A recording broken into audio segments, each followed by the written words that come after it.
حضرت عبداللہ ابن عمر اللہ تعالیٰ عنہ کا انتقال ہوا. اسی لیے ہمارے حضرت فرماتے تھے کہ کسی کو برا مت سمجھو. بعض مرتبہ آدمی سیدھا سادہ ہوتا ہے، کوئی اس کی نیکی وہاں قبول ہوتی ہے. ابراہیم علیہ السلام کی وہ قربانی قبول ہوئی. وہ قبول کا نتیجہ ہے کہ آج لوگوں کے دل بیت اللہ کی طرف کیسے کھنچ رہے ہیں. بتاؤ بیت اللہ جانے کا ارادہ ہے کہ نہیں ہے بھائی آپ لوگوں کا؟ اللہ تعالیٰ ہم سب کو لے جائے عافیت سے، اور بار بار لے جائے عافیت سے، کہ لوگوں کے دل متوجہ ہو گئے.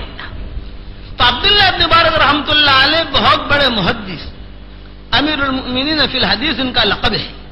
امام بخاری رحمۃ اللہ علیہ کے استاذوں میں ان کا شمار ہوتا ہے، بہت اونچے آدمی میں شمار ہوتا ہے. عبداللہ ابن مبارک رحمۃ اللہ علیہ کا متقدمین میں ہی کتاب الزہد والرقائق انہوں نے لکھی ہے. 6 مہینہ یہ چھ مہینہ گھر پہ رہتے تھے اور 6 مہینہ اللہ کے راستے کی نقل و حرکت کرتے تھے. بکام باللیل و بسام بالنہار ان کا لقب تھا.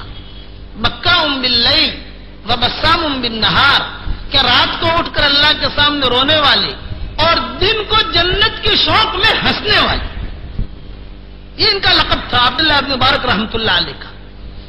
اور ان کے بڑے فضائل اور بڑی چیزیں کتابوں میں آتی ہیں. ان کا انتقال ہو گیا. جب ان کا انتقال ہوا تو ان کے انتقال کے بعد کسی عالم نے، ان کے شاگرد نے انہیں خواب میں دیکھا تو پوچھا استاد صاحب کیسی گزری؟ تو عبداللہ ابن مبارک رحمۃ اللہ علیہ نے کہا کہ بھائی معاملہ تو ٹھیک ہو گیا، اللہ نے مجھے معاف کر دیا، میرا معاملہ یعنی حساب کتاب ہو گیا، سب کچھ ٹھیک ٹھاک ہو گیا، لیکن میرے گھر کے سامنے ایک بوڑھا رہتا تھا، اس بوڑھے کا درجہ مجھ سے بھی اونچا ہے. ان پڑھ آدمی تھا وہ، لیکن اس کا درجہ میرے سے بھی بہت اونچا ہے جنت میں. کہاں عبداللہ ابن مبارک اور کہاں وہ بڑے بڑے میاں؟ وہ عالم جو تھے یہ بھی بڑے عالم تھے. آنکھ کھلی، فوراً جو ہے وہ گئے عبداللہ ابن مبارک کے گھر پر، اور گھر کے سامنے دیکھا تو ایک بڑھیا تھی. پوچھا آپ کے شوہر کہاں ہیں؟ ان کا تو انتقال ہو گیا. کب انتقال ہوا؟ کہا کہ سالوں ہو گئے، انتقال ہو گیا. اچھا کیا کرتے تھے تمہارے شوہر؟ میں اس پر کہتا ہوں کہ کبھی کبھار کس کی کیا نیکی وہاں قبول ہوتی ہے یہ نہیں کہہ سکتے. اس لیے تنہائیوں میں اخلاص کے ساتھ بات نیکی کرو اور اللہ سے کہو اللہ بل یہ میں نے تیرے لیے کیا ہے اور کسی کے لیے نہیں کیا، یہ صرف تیرے لیے. کسی کو 2 روپیہ دے دو چپکے سے، کوئی نہ دیکھے، اور پھر اللہ سے کہو اللہ پاک خالی تجھے راضی کرنے کے لیے دیا ہے، اللہ پاک کوئی دیکھ نہیں رہا ہے. بیوی قریب میں لیٹی ہوئی ہے، آپ جو ہے دعا مانگو، بیوی سو گئی ہے، آپ دعا مانگتے رہو، اے اللہ تجھے خوش کرنے کے لیے کر رہا، تو وہ چیزیں جو ہے خالص اللہ کے لیے ہوگی، اور اللہ اس میں سے کوئی جملے قبول کر لے گا، چھانٹ لے گا. چلو قبول کر لیا کہ دینی مجلس سے اللہ قبول کرتا ہے. یہ مجمع ہمارا بیٹھا ہے تو اس مجمع میں آمین کہنے والے ہوتے ہیں. مولانا یوسف صاحب رحمۃ اللہ علیہ فرماتے تھے کہ کسی بوڑھے کی آمین وہاں قبول ہو جاتی ہے، کسی بچے کی آمین وہاں قبول ہو جاتی ہے. تو مقبولیت جب آسمان سے اترتی ہے تو سونے اور جاگنے والے کو نہیں دیکھتی، یہ مقبولیت سب پر اتر پڑتی ہے،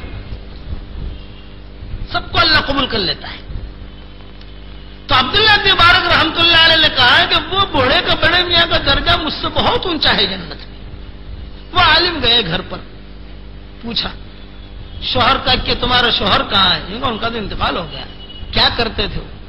تو بڑھیا نے کہا کہ ان پڑھ آدمی تھا، کوئی خاص اس کی نیکی تو مجھے یاد نہیں، لیکن وہ بڑھیا کہہ رہی ہے روتے ہوئے، لیکن ہمارے گھر کے سامنے ایک بہت بڑے امام رہتے تھے، ان کا نام عبداللہ بن مبارک تھا، سامنے مکان ان کا ہے، یہ بچے ان کے یہ جو باہر آ رہے ہیں جا رہے ہیں. روزانہ عبداللہ بن مبارک رات کو تہجد کے لیے اٹھتے تھے اور قرآن پڑھتے تھے. اس زمانے مکان قریب قریب ہوتے تھے آمنے سامنے. جب وہ کھڑے ہوتے تھے نماز پڑھنے کے لیے اور اللہ اکبر کہہ کر نیت باندھتے تھے تو میرا شوہر تھکا ہارا سارے دن کا جو ہے لوہار تھا، لوہے کا کام کرتا تھا، گرس کو اٹھانا مارنا اور یعنی دنیا بھر کی چیزیں بہت تھک جاتا تھا. جب وہ کہتے اللہ اکبر تو میرے شوہر کی آنکھ کھلتی اور وہ کروڑ بدلتا اور ان کو دیکھتا رہتا اور روتا رہتا، اے اللہ یہ تیرا بندہ ہے، کتنا بھلا بندہ ہے، کتاب بھی لکھتا ہے، غزوے میں بھی جاتا ہے، تہجد بھی پڑھتا ہے، قرآن بھی پڑھتا ہے، تفسیر بھی لکھتا ہے، بس اور میں اللہ میں بھی تیرا بندہ ہوں، لیکن میں کمزور ہوں، غریب ہوں، میرے پاس مال نہیں ہے، روزانہ مزدوری کرتا ہوں، رات کو گھر پر آتا ہوں، تھکا ہارا ہوتا ہوں، اب میں تہجد کے لیے اٹھ نہیں سکتا، میری کمر میں